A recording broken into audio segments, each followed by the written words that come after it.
Comment je vis le français? J'ai regardé une vidéo une fois et dans la vidéo, le YouTuber a dit qu'il faut vivre le français. Pas étudier le français, vivre le français. Ou d'autres langues, mais je vais utiliser le français comme exemple dans cette vidéo. Il faut vivre le français, il faut vivre une langue, pas étudier cette langue, vivre la langue.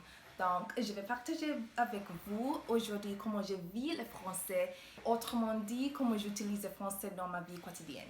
J'ai dit en voix haute toutes les étapes des choses que je fais quand je les fais. Par exemple, dans le matin, quand je me prépare pour le boulot, je dis je vais prendre une douche, je vais préparer le petit déjeuner, je vais préparer le déjeuner et je vais boire le thé, je vais faire le thé, etc., etc., etc. J'écris en français. Par exemple, quand je fais une tâche à faire, je liste des tâches en français ou quand j'écris dans mon journal, j'écris en français, parfois l'espagnol, parfois l'anglais ou l'anglais et le français. Ou quand je fais des notes à moi-même, j'écris en français aussi. J'essaie de lire le français plus souvent.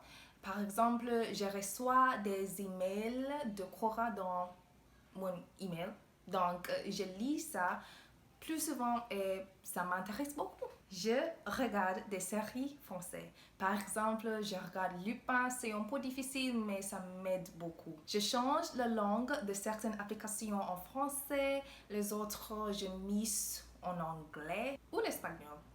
Je follow des comptes français sur Instagram et TikTok. J'adore regarder des vidéos françaises. Ce sont très difficiles, mais ça m'aide beaucoup. Surtout les vidéos avec les sous-titres. Ouais, ce sont très utiles. Je relis des bouquins que j'adore en français. Eh bien, je l'ai fait une fois, mais je vais continuer à faire ça parce que ça marche très bien. J'utilise le français pour apprendre l'espagnol. Quand j'écris la traduction d'une phrase en espagnol, j'utilise le français et aussi quand je regarde quelque chose en espagnol, j'utilise parfois les sous-titres en français. C'est un peu dingue, mais ça marche.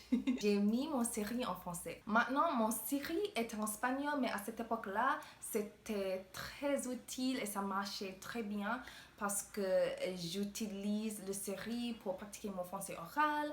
J'ai fait beaucoup de recherches. Je lui ai demandé à faire des trucs en français et ouais, c'était génial.